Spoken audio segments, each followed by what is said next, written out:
Atsho elogwijo abumbana amagama esithi Ekhaya Jikelele. Mbukeli ke ngoku singena kwiyure yesibini yenkqubo. Ukhumbuza nje ngamanqaku besithe sanawo kaloku siye satsho into yobana amaqela ezopolitiko aqalile ukunikezela ngezithembiso zonyulo. Kanti ke umphathiswa wombane uthembise ukuba into yezigaba eziphezulu zocimicimi wombane ayizi kuthabatha xesha lide. Kuninzi ke mbukeli sikuphathele kona nakule yure singena kuyo. Qiniseka nje wena mbukeli into yokubana awulijiji qhosha, awuqhwanyazi, uhleli nje uthe zava umeme umndeni kube mnandi ekhaya. Timlo ke unonkanyezi le inkanyezi enomsantsa phakathi kwezinye. Umadlongothi uMazipho mamshukuma ozondwa ngento zakhe ewe kaloku ndiyazithutha kuba ndiqhagamshelene nabasekhaya ndithi camagu kubo. Andihambi ndedwa ke ndihamba naye uMamtshali. Manje sekubiza umndeni akusasisho ukuthi axelela umeza Umeza kaloku seyifamily ngoku. Promotion levels from neighbor to family. Siyavuka Ekhaya Jikelele. Sabona mbukelo nqayizive leyo hlelo Ekhaya Jikelele. Unjani kodwa umsomluko siyazi ukuthi azikho kahle izidubulo zezidlo zangempela sonto ngoba phela hawu abanye bethu hawu imali ayibona khala ngisho amaphoyisa. Uyabazi kahle labo uma uzovula icala mbukela amaphoyisa yo bavele bathi hey manje wena usola bani. Uthi uzokwenza affidavit yomuntu oshonile bavele bathi hayi woza naye la sombona. Angithi phela bona bahlale befuna yonke into ethi original. Hawu. Salute lapho amapholisa. Sibonga khulu ngosenhlanganyele kanye nathi igama lami nguNonqalo Mamtshali wakwamali kanti la kusekhaya Jikelele sizophinde ke futhi mbukele ohlelweni lwethu ngelihora seliqala sixoxisane lapha na ke no Solwazi Ntsikelelo breakfast ukhona usasibambele uNtsikelelo uSolwazi uNtsikelelo breakfast sawuncokola naye ke uyawuqonda mbukeli wena nawe Mamtshali into kubana kule weekend sidlula kuyo bekuthe phithilili kwizitrato zopolitiko uyawusihlalutyela ke mbukeli ngako konke okuthe kwaqhubeka kule mpela veki sisuka kuyo.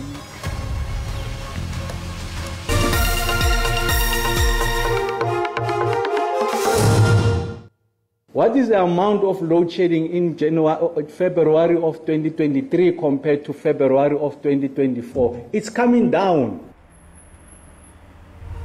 Ungqongqoshe wezogesi udokotela uKhosi Ensura Mkhupa uthi lizogcina lumlando kuhlelo lokucisha ngogesi kuleli izwe.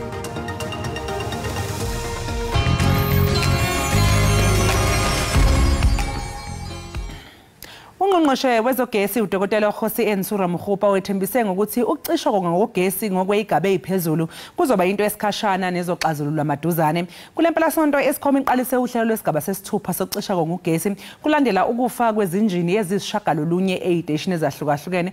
Ungqongqoshe Mkhupa uthi ukucisha ngogesi kuzokwehliselwa ezigabeni eziphansi maphakathi neviki. Ngempela sonto iEskom ifake esigabeni esiphezulu sesithupha uhlelo lokucisha ngogesi obengalindelekile.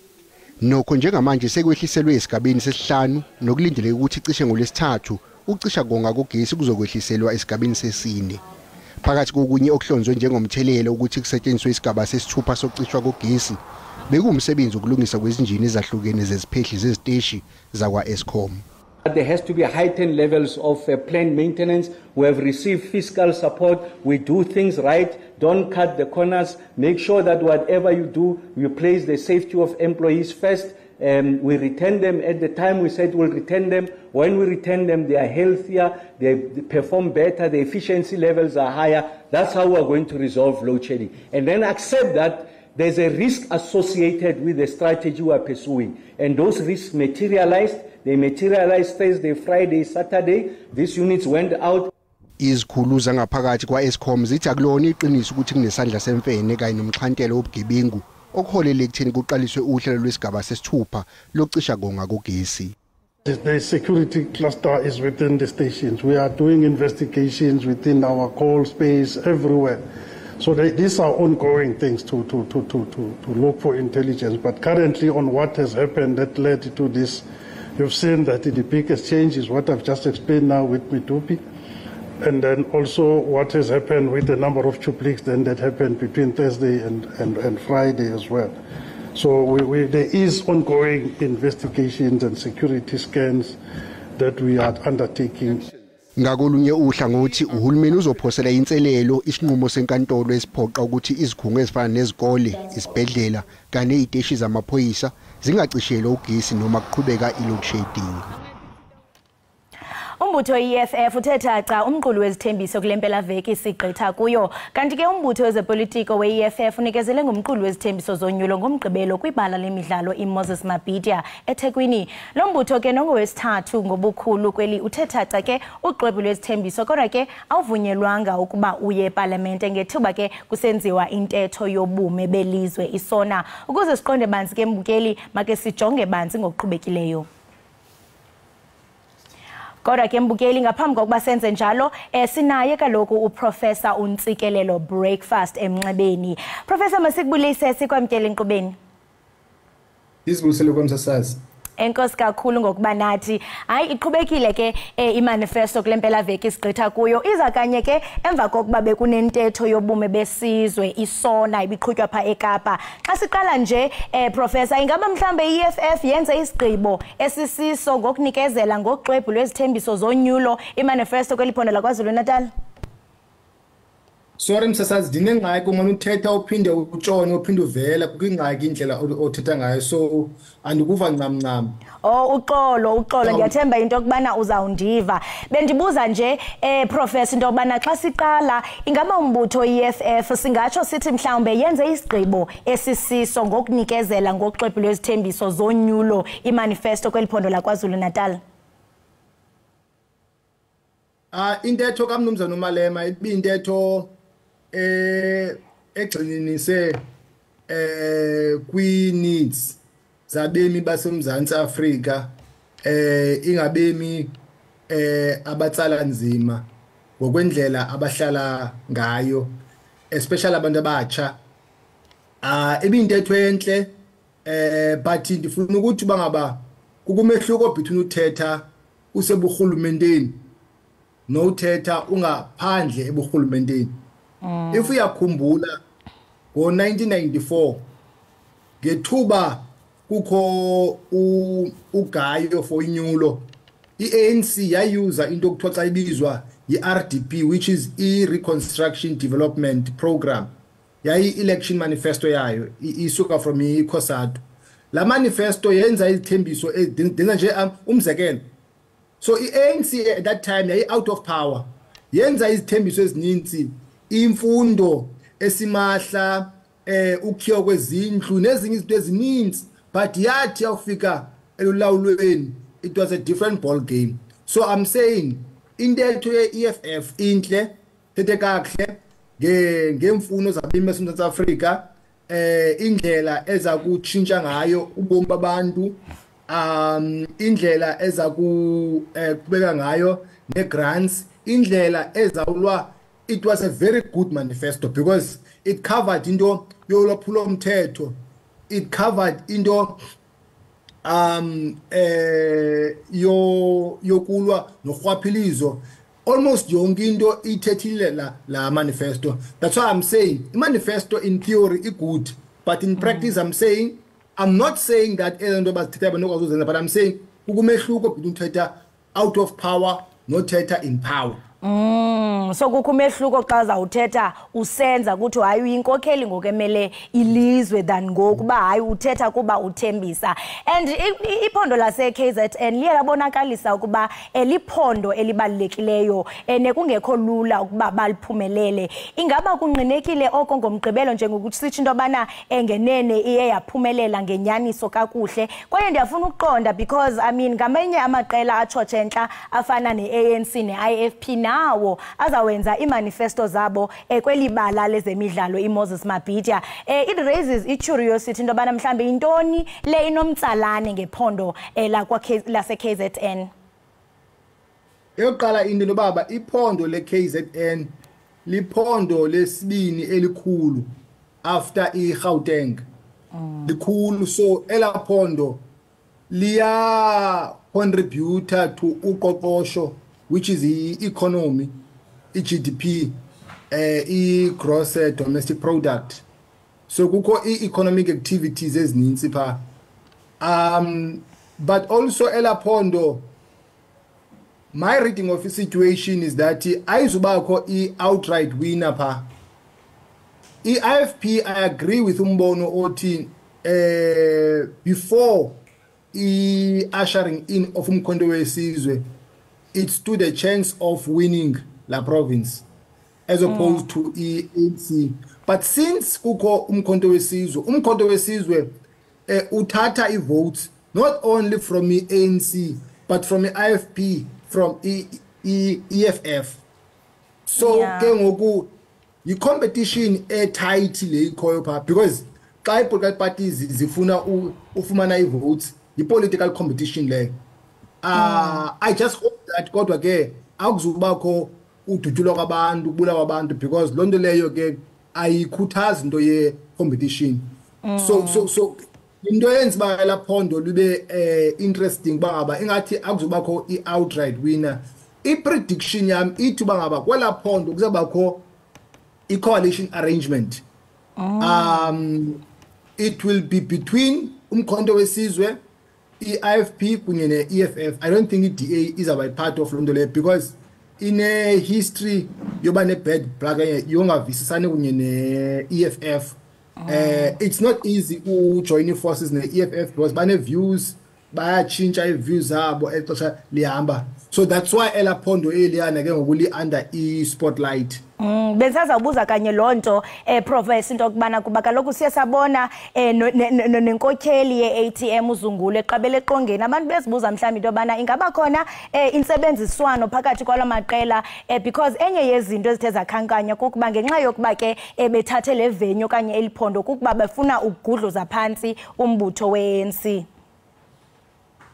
I-EFF enye strong points zabo si-strategy, ba-good kwi-strategy.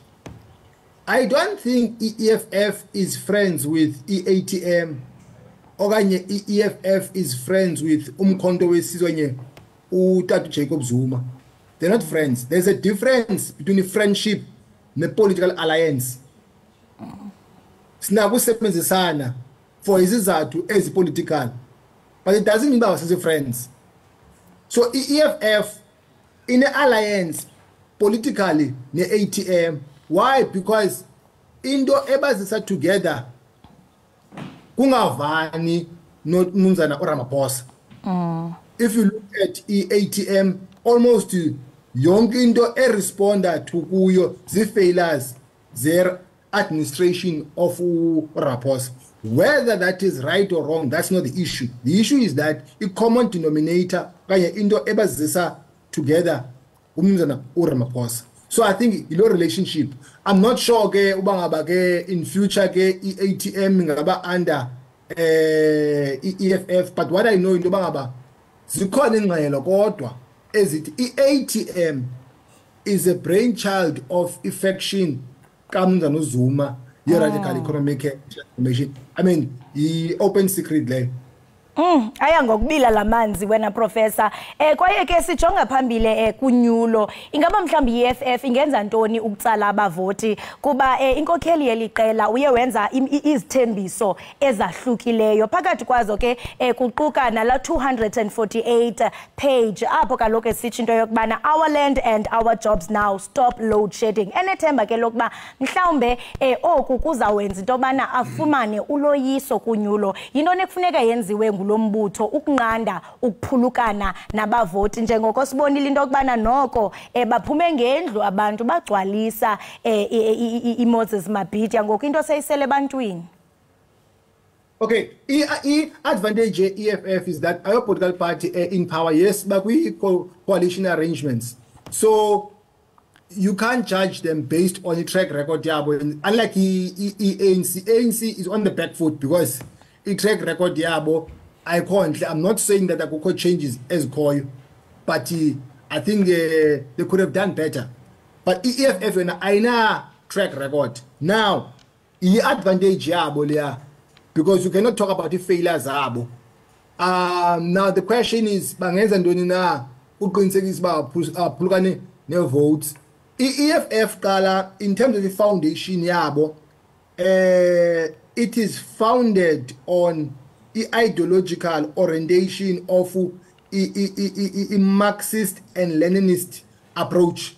Ideas are Karl Marx, nezaka Lenin, zase left, bangaba abantu abapoor, working class, baba empowerishwe, babene access to ownership of means of production. Abantu abanemali. That's why Malema emphasized into bangaba. You know that la manifesto was good because he spoke about a creation of 4 million jobs, and he was specific to say nazi sectors apho ezo jobs zawusuka from kuzo.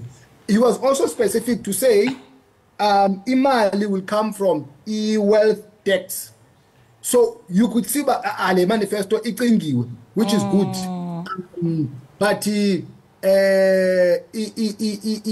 threat to EFF, maybe not in the way they deal with internal issues. Sometimes they come across not to have democracy. You know, you'll find ezinye izindo. You're not sure if there's discussed thoroughly within the party. But I don't think the issue indo. I mean, you remember the issue foreign nationals, net borders. Yeah, you call it debate. This thing lose votes at local government level, and then there were talks about Floyd must take over what thing. So I think Lando internal Democratic Party issue kulento ichoyo siyazi into bana iqela le-ANC kunye ne-IFP aza kuthithaca uxwebhu lwezithembiso zonyulo eMoses Mabhida kuzawuqala ngayo i-ANC pha nge-24 kaFebruwari, then nge-10 kaMarch kulandele i-IFP. Into lesingayilindela kula maqela kwaye ke siyazibuza into bana since abantu baphume ngendlu begcwalisa iMoses Mabhida bebukela ke umbutho we-EFF kuzawuba njani kula maqela alandelayo? Is it going to be the same people like kuzawuqhubeka ntoni into esingathi siyilindele? Well, you can see bangaba kuyi competition apha baya compete. I just think that in the rally mna I take it that much kumi psychological booster nje ubangaba sinena, because I can go there because umntu osisinqanda mathe sam ufuna pha nami yo ay mandiye pha okanye ndifuna iskipa okanye ndifuna ukutya nayo ngenxa izathu party awukwazi ukuthi because abantu bebeyile phana it means that no matter what bazawuvota for lo mbutho awukwazi ukutsho. But of course bakhona abantu abahleli on the fence mhlambi ke akona ay maseni vote, but I think imajority yabantu yayazi bangaba izavotela obani na. Now i-political party any advantage ngoku reality based on findings into bangaba umzana uZuma engathi wena umuntu popular phana. I'm not saying that bangaba kuzawina MK, but it's very much popular. That's why ANC nayo decided bangaba emayiye phana to launch manifesto yayo. But it disadvantage ANC is that it is currently in power. It has been in power with municipalities, and it track record yayo iya question abanye abantu unlike ezinye parties.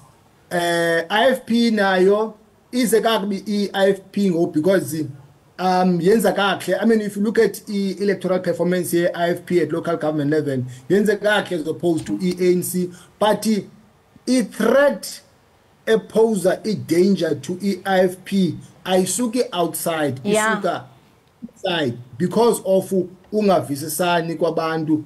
There's an issue of ubukhokheli utata uhlabisa abantu. They need to sort out like issue, otherwise bona benza kakhle kodwa abantu be-IFP. Kuyabonakala into bana i-internal battles zezona engathi zibangela ukusilela ngasemva kule mibutho njengokubukhankanyile into yokubana nombutho we-EFF kuyabonakala into yokubana ikhona ingxoba kaxaka ekumila kunje. Umbuzo ke omkhulu engayo yonke leni into yobana ingaba oluluhlu lwabantu luzawucontributa na kwi-votes, kodwa ke leyo yingxoxo yangenye imini okanye ke sizayibona xa sekuphuma iziphumo zonyulo. Solwazi masibambe ngazibini ngexesha lakho. Benosuku olumnandi.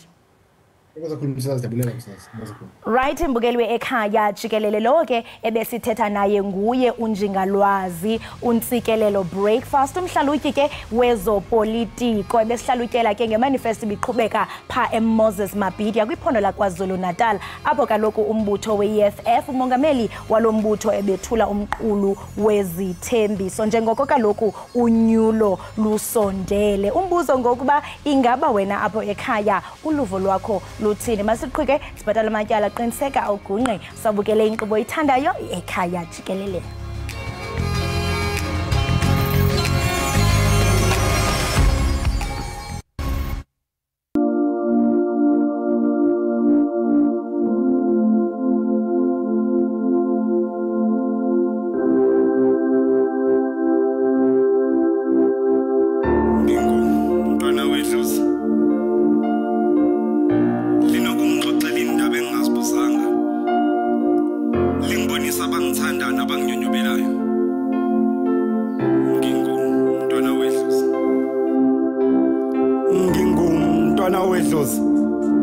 Linokungixoxela indaba engingazibuzanga lingibonisa abangithandayo nabanginyonyobelayo like lingixoxele ngohambo lami kusafanele ngilithathe la kamhlaba nawe hlale wazi kungaba nolakho uhambo ngingumntwana wedlozi lingibonisa ke izinto engingafisa ukuzibona izilwane ezithusayo nabantwana abakhalayo omama abadabukisayo namakhehla lilayo emalibeni kuvuza igazi mina ngisazi kuphela nje ngicela indlela kuwena ninomkhathi ngehlikela ngaphansi kobuso bakho baba ngizocela ukuphila bathi abanye lizwe ukuphila uzophila kuphela nje wona nemiyalelo ozophila ngayo la kamhlaba sesikhulumile thina dlozi eliphilayo ngathi mina kanjani bathi sondela kuthina lekujuleni kwamanzi phansi kweziba ezithulile ngase ngiyafika kodwa mengifika ngithuse ilangabe belikhanya ngathi mina kanjani ilangabe emanzini bathi lizwi lasokuvezela ukuphila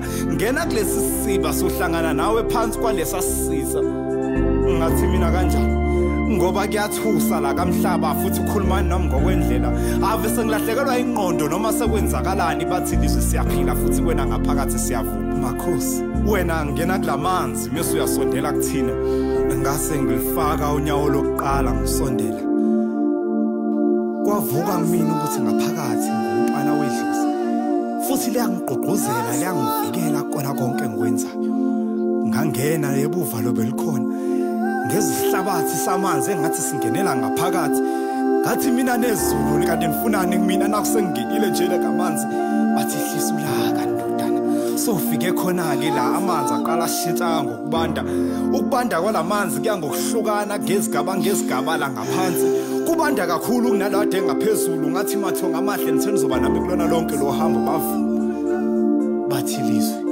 qhubeka njalo ndodana ngase ngingena kwavuka kumina ngaphakathi ukuthi umntwana wedlozi futhi izongeseka lizongenzela konke lokho ngasondela ngaze ngifinyelela endaweni empophomo ngathi mina nenabezulu sengifikile kule ndawo kanti ngephi lokuphila kwabe ngathi kuvuleka umgede ngababona bephila ngababuza ukuthi kanti ukuphila kanjani kule ndawo ngoba kukho ukuphila kule ndawo bathi lizwe wena uzonyukela la kamhlaba uyobatshela iqiniso ukuthi kunomehluko phakathi kwedlozi nethongo kodwa ndodana uzuvula umqondo mase ukwenza lokho ngoba abanye babo bangenwe abantu abanamandla futhi banolaka uziwabeke kahle wakha amagama ngoba lokho ngase kukudonsela amanzi ngomsele ngathi ngiyezwe mina bedlozi ngase ngiphiwa nje okuncanyana osasiphambana kwathiwa phuma nawe yena kamhlaba uyothi wena moqhamuka kamhlaba uyokwenza konke kwenzeke ndodana ngamandla ongawazi nawe beqhamuka kuphi ngoba thina sobe sinawe ndodana kodwa abaningi bobe bese bekuzonda ndodana kophuma amagama ukuthi uthwele noma wenza into ezithize ungababanaka ke ndodana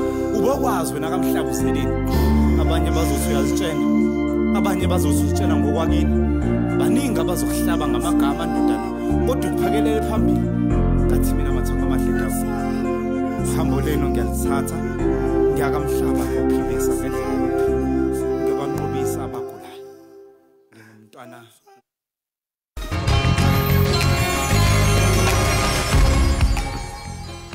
Enkosi kakhulu mbukeli Ekhaya Jikelele ngokuba usahleli nathi. Namhlanje ke kwezempilo sijonga isifo okanye isimo sempilo esibizwa ngokuba yibipolar nesinxulunyaniswa neziqendu zokuguquguquka kwemvakalelo ogqithisileyo nezinye ke imeko. Ukuva bambi ke ngale meko ngoku sawunxibela noGqirha Faith Mahlangu. Gqirha Faith Mahlangu, masikubulise sikwamkele enkqubeni sibambe ngazibini ngokuba ube nathi kule ngxoxo ibaluleke kangaka.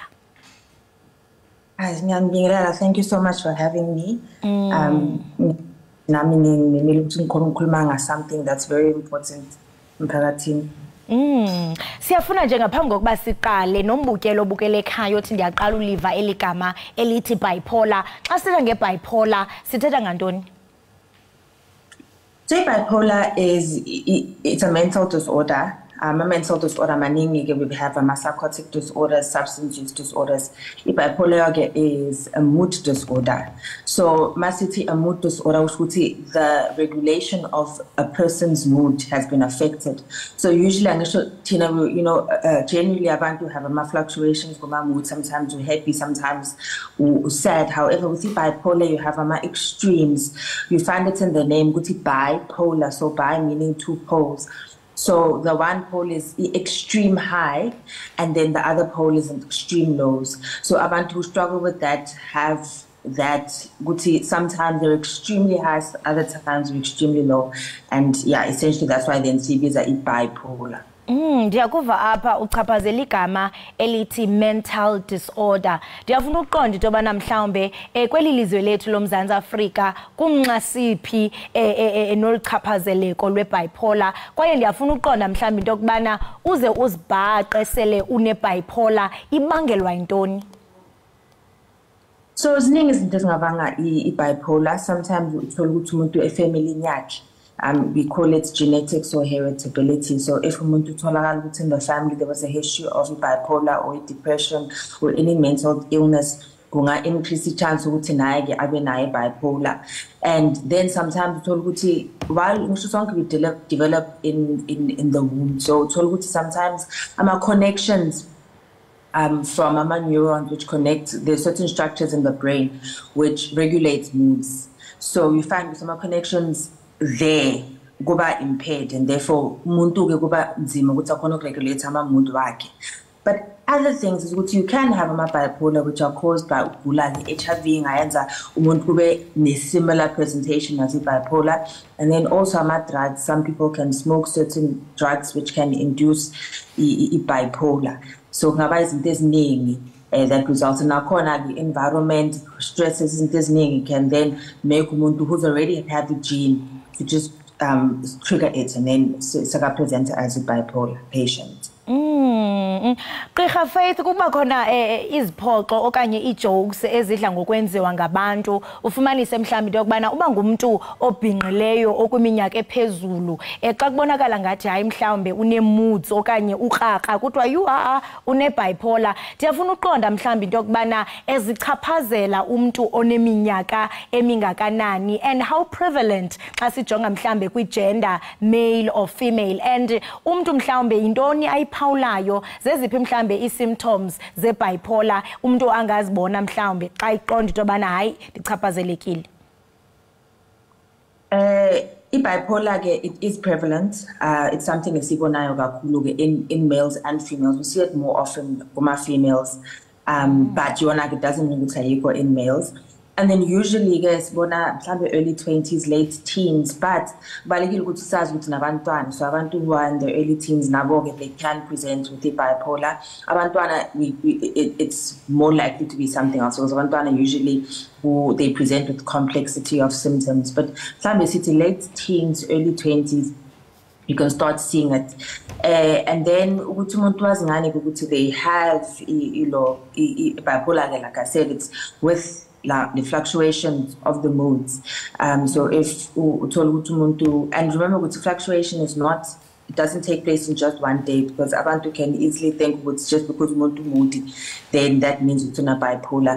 A good diagnosis upon us, it's a sustained period, a persistent period where it has to be at least more than 5 days. Sometimes some of the patients, by the time it's longer, where they have this extreme period where mood is very high and extreme period where mood is very low, and then with other symptoms as well. Lapho umuntu starts spending a lot of money, they start being, sometimes they sell izinto zabo, they talk a lot, abakhona ukustopa. Ziningi izinto that can be supportive of the diagnosis yakhona. Hey, ndiqinisekile inoba nomuntu omameleyo kwezi symptoms uzibalulayo umuntu uyabala into abana hey ingathi noko kwezi uzibalulayo ngathi zonke mina ndifola under zona umuntu xa izibona into abana hayi kwezi symptoms ndiyabandakanyeka, but because of a lack of education ukuthi mhlambe umuntu akazi ingabe diagnosed njani xa uya mhlambe esibhedlele ufike uthini, and also steps oqala mhlambe ngaphambi kokuba uye esibhedlele a coping strategy if ngayibiza ngelamakhumsha. Bengicela uphinde lo mbuzo angakakuzwa kahle. Bendibuza into bana idiagnoswa njani ibipolar njengokuthe uye wabalula isymptoms umuntu angazibhaqa emzimbeni wakhe, idiagnoswa njani? How is the bipolar disorder diagnosed? Andazi noba uyandiva na okanye sinengxaki ye-sound. Kuyabonakala ingathi sinengxaki ye-sound. Yeah, mbukeli ngathi nje kukhona nje ingxaki esinayo ye-sound. Kubi kakhulu ke mbukeli because besithetha ke ngodliwanondlebe elibaluleke kakhulu lwesifo ibipolar ekubonakala ngathi ke nalapha eMzantsi Afrika luyachaphazeleka abemi balapha eMzantsi Afrika xebe. Kodwa ke mbukeli ngoko masithi qhwike sibhatale amatyala. Xa sibuya ke sizabuya sincokole naye uVuyiswa. Uba ngantoni qiniseka ugungqe ungayindawo.